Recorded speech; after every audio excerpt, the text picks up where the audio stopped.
ప్రాజెక్టుని 4 ఏళ్లలో పూర్తి చేస్తామన్నారు ఏపీ జలవనరుల మంత్రి నిమ్మల రామనాయుడు. జగన్ హయాంలో పనులు కనీసం 2% కూడా పూర్తి కాలేదని విమర్శించారు. డయాఫ్రమ్ వాల్ 4 చోట్ల దెబ్బతిందని ఆరోపించారు. దాన్ని పునర్నిర్మించాలో, రిపేర్లు చేయాలో నిపుణుల సూచన వరకు నిర్ణయం ఉంటుందన్న మంత్రి నిమ్మలతో మా ప్రతినిధి Shivasagar face to face. Polavaram ప్రాజెక్టులో మొదటిసారిగా ఇరిగేషన్ మంత్రిగా నిమ్మల రామానాయుడు పర్యటించారు. చంద్రబాబు నాయుడు కూడా క్షేత్రస్థాయిలో పర్యటించి అధికారులలో సమీక్షా సమావేశం వివరాలు కూడా తెలుసుకున్నారు.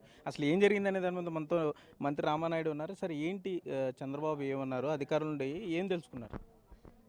ఏదైతే తెలుగుదేశం పార్టీ పరంగా కానీ చంద్రబాబు నాయుడు గారు పరంగా కానీ పోలవరం అనేది అత్యంత ప్రయారిటీ.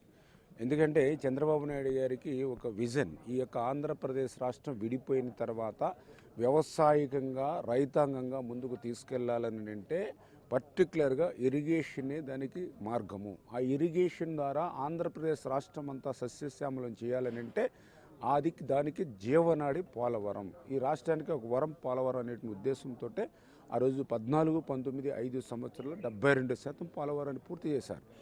దురదృష్టం మరి ఈవేళ జగన్మోహన్ రెడ్డి అధికారంలోకి వచ్చిన 5 సంవత్సరాల్లో 2% పనులు కూడా పూర్తి అవ్వకపోవడం పోగా ఆ చేసినటువంటి పనులన్నీ కూడా విధ్వంసం అయిపోయినటువంటి పరిస్థితి.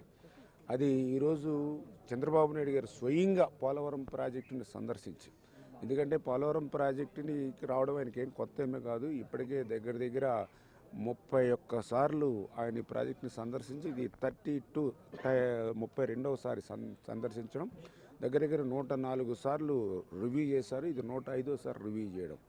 ఆయన ముఖ్యమంత్రిగా ప్రమాణ స్వీకారం చేసినటువంటి మరి 4-5 రోజుల్లోనే పోలవరం ప్రాజెక్టుకు వచ్చారని అంటే మరి ఆ వ్యవసాయం రైతాంగం పోలవరానికి ఆయన ఇస్తున్నట్టు ప్రాధాన్యత.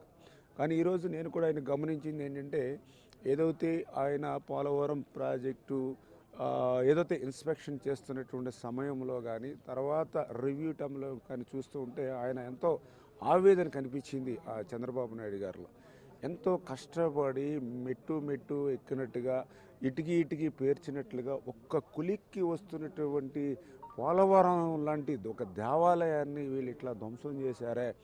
మళ్ళీ అధికారులని అడుగుతాయి, ఇప్పుడు మళ్ళీ దీన్ని ఎట్లా మనం పూర్తి చేయగలుగుతాం, ఎప్పటికవుతుందని అడిగితే అధికారులు 4 సీజన్లు అంటే 4 సీజన్లు అంటే 4 సంవత్సరాలు అంటే 4 సంవత్సరాలు అంటే ఇది అప్పుడే ఆల్రెడీ రైనీ సీజన్ అంటే ఈ 1 ఇయర్ తీసేస్తే ఇంకో 4 ఇయర్స్ అంటే ప్రజలు మాకు ఇచ్చినటువంటి టైం కూడా 5 ఇయర్స్. అంటే ఆ 5 ఇయర్స్లో అంటే 4 ఇయర్స్ అంటే 1 ఇయర్తో కలిపితే 5 ఇయర్స్ పడుతుందని చెప్తే పాపం ఆయనకి ఎంతో ఆవేదన కలిగింది. ఏంటి సార్ డయాఫ్రమ్ వాళ్ళు 35% మీద దెబ్బతింది అంటున్నారు. అధికారులు అడిగి తెలుసుకుంటారు, ఎందుకు ఏంటి కారణం ఇది ప్రధానంగా?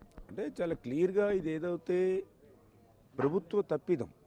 ఎందుకంటే 2019లో ఏదైతే ఆ యొక్క ఎగువ కాపర్ డ్యామ్ ఏదైతే ఉందో ఆ ఎగువ కాపర్ డ్యాము ఇంకొక 2 నెలల్లో పూర్తయిపోతుంది. అది ఎందుకంటే అప్పటికి 72% అయింది మే నెలకి. దురదృష్టం జగన్మోహన్ రెడ్డి అధికారంలోకి వచ్చాక ఇక్కడ ఉన్నటువంటి ఏజెన్సీలన్నీ కూడా ఏకపక్షంగా రద్దు చేసేశాడు. ఇక్కడ ఉన్నటువంటి అధికారులందరినీ కూడా బదిలీ చేసేశాడు. ప్రత్యామ్నాయ ఏర్పాట్లు ఏమీ లేనిటువంటి పరిస్థితుల్లో ఆ యొక్క ఎగువ కాపర్ డ్యాము నిజంగా ప్రభుత్వం కంటిన్యూ అయినా లేదంటే ఏజెన్సీని కంటిన్యూ అయినా మే, జూన్, జూలైకి కంప్లీట్ అయిపోయింది అది. కానీ దురదృష్టం ఏజెన్సీలు లేవు, అధికారులు లేకపోవడంతో మళ్ళీ 2020 కూడా ఆ యొక్క ఎగువ కాపర్ డ్యాము ఈ ప్రభుత్వం పూర్తి చేయకపోవడం వల్ల రివర్స్ టెండరింగ్ వెళ్ళి మరి పనులు చేయకపోవడంతో 2020 ఆగస్టుకు వచ్చినటువంటి వరదలకి ఆ డయాఫ్రమ్ వాళ్ళు దెబ్బతిందని సాక్షాత్తు ఆ నీతి ఆయోగ్ ఏదైతే మరి సమర్పించిన కమిటీ ఐఐటి హైదరాబాద్ చెప్పినటువంటి పరిస్థితి. పర్టికులర్గా ఏదైతే ఈ యొక్క దగ్గర దగ్గర 13 నెలలు ఇక్కడ ఏ విధమైన పనులు లేక ఏజెన్సీ లేకపోవడం వల్లే డయాఫ్రమ్ వాళ్ళు మరి నష్టపోయినట్టు పరిస్థితి. ఎందుకంటే దగ్గర దగ్గర ఆ రోజు మన టైంలో అది 466 కోట్లు దగ్గర దగ్గర డయాఫ్రమ్ వాళ్ళు ఖర్చు పెట్టి మనం పూర్తి చేస్తాం 2 సీజన్లో. ఈవేళ అటువంటి డయాఫ్రమ్ వాళ్ళు ఈవేళ 4 చోట్ల మరి డ్యామేజ్ అయినటువంటి పరిస్థితి. ఆ 4 చోట్ల డ్యామేజ్ని ఈవేళ మళ్ళీ కవర్ చేయాలంటే ఆ రిపేర్లు చేయాలంటే మళ్ళీ 477 కోట్లు ఖర్చు అవుద్ది అంటున్నారు. అంటే ఎంత అయితే మనం మొత్తం డయాఫ్రమ్ వాళ్ళు ఖర్చు పెట్టామో ఇప్పుడు రిపేర్లకి అంత ఖర్చు అవుద్దని చెప్తున్నారు. మళ్ళీ ఇంకొక సెకండ్ థాట్ ఏంటి, మీరు అట్లా రిపేర్లు చేసినా ఎంతవరకు గ్యారెంటీ ఉంటుందో తెలియదు. కాబట్టి దానికి ప్యారలల్గా మళ్ళీ కొత్తగా డయాఫ్రమ్ వాళ్ళు కట్టుకోండి అని చెప్తున్న పరిస్థితి. దానికి అయితే 999 కోట్లు అని చెప్తూ ఉన్నారు. ఇది కాకుండా ఏదైతే ఎగువ కాపర్ డ్యామ్ చేసాం ఒక 500 కోట్ల రూపాయలు, అదే దిగువ కాపర్ డ్యామ్ చేసాం అది ఒక 250 కోట్లతోటి.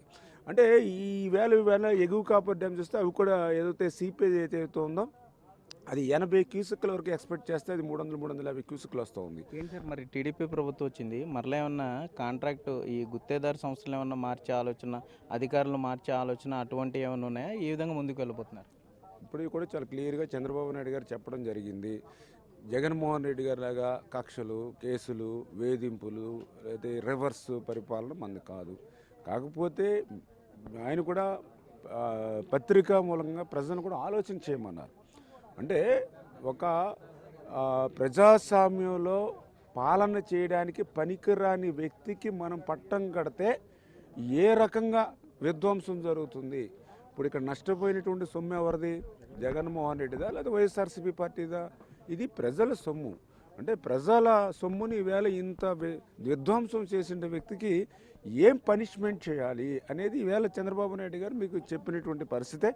అంచేత మనందరం కూడా ఒక ఆలోచన చేసి, ఎందుకంటే ఇప్పుడు ఒక సీజన్లో అంటే ప్రభుత్వం కనుక కంటిన్యూ అయ్యి ఉంటే 2020కి పూర్తయ్యేటువంటి ప్రాజెక్టు ఇప్పుడు ఒక 5 సంవత్సరాలు అయింది, మళ్ళీ ఇంకొక 4 సీజన్లు అని చెప్తూ ఉన్నారు. అది కూడా అన్నీ సహకరిస్తే అంటే అటువంటి పరిస్థితికి నెట్టేసి అగమ్యగోచరం చేసినటువంటి జగన్మోహన్ రెడ్డికి ఏ శిక్ష విధించాలనేది ప్రజలే నిర్ణయించాలని చెప్పి చంద్రబాబు నాయుడు గారు కూడా మీ ద్వారా అందరికీ చెప్పడం జరిగింది. అయితే మొత్తమే చూసుకుంటే ఇరిగేషన్ మంత్రి రామానాయుడు ఒకటి చెప్తున్నారు, పోలవరం ప్రాజెక్టుని త్వరితగతిన పూర్తి చేసేందుకు చర్యలు తీసుకుంటున్నాం. చంద్రబాబు నాయుడు ఇప్పటికే బీజేపీ కేంద్ర పెద్దలతో మాట్లాడుతున్నారు, తప్పనిసరిగా పోలవరం ప్రాజెక్టుని ఈ 5 ఏళ్లలోపే పూర్తి చేసేందుకు కృషి చేస్తున్నామని కూడా ఇరిగేషన్ మంత్రి నిమ్మల రామానాయుడు చెప్పే పరిస్థితులు అయితే ఇక్కడ ఉన్నాయి. కెమెరామెన్ భాగ్యరాజ్తో సాగర్, బిగ్ టీవీ, పోలవరం.